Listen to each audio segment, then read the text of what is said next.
if you just already. I have no details in my calculations. The numbers change nothing of that. Your men have failed to fill the order, which means I have failed my client. We need more time. This is the excuse of a lazy or incompetent man. Which are you? Neither.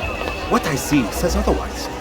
Now, tell me, what do you intend to do to solve this problem of ours? These weapons are needed now. I see no solution. The men work day and night, but your client requires so much, and the destination. It is a difficult route. Would that you could produce weapons with the same skill as you produce excuses. I have done all I can. It is not enough. Then perhaps you ask too much. Too much?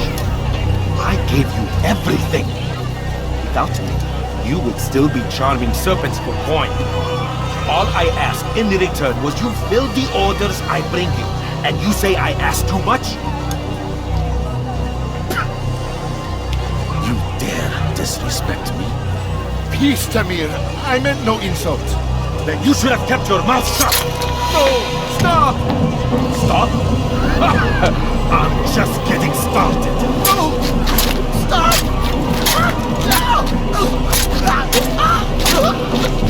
You came into my souk, stood before my men, and dared to insult me?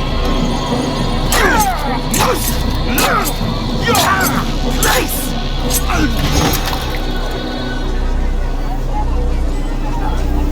No. Leave the body.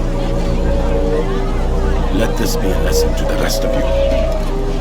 Think twice before you tell me something cannot be done. Now get back to work.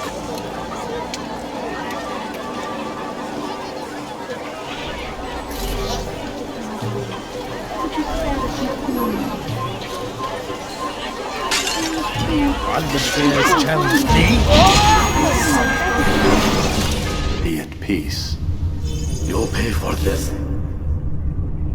You and all your kind. It seems you're the one pays now, my friend. You'll not profit from suffering any longer. You think me some petty death dealer, suckling at the breast of war? A strange target, don't you think? Why me, when so many others do the same? You believe yourself different, then? Oh, but I am. For I serve a far nobler cause than mere profit. Just like my brothers. Brothers? Ah, but he thinks I act alone. I am but a piece. A man with a part to play. You'll come to know the others soon enough. They won't take kindly to what you've done. Good. I look forward to ending their lives as well. Such pride. It will destroy you, child.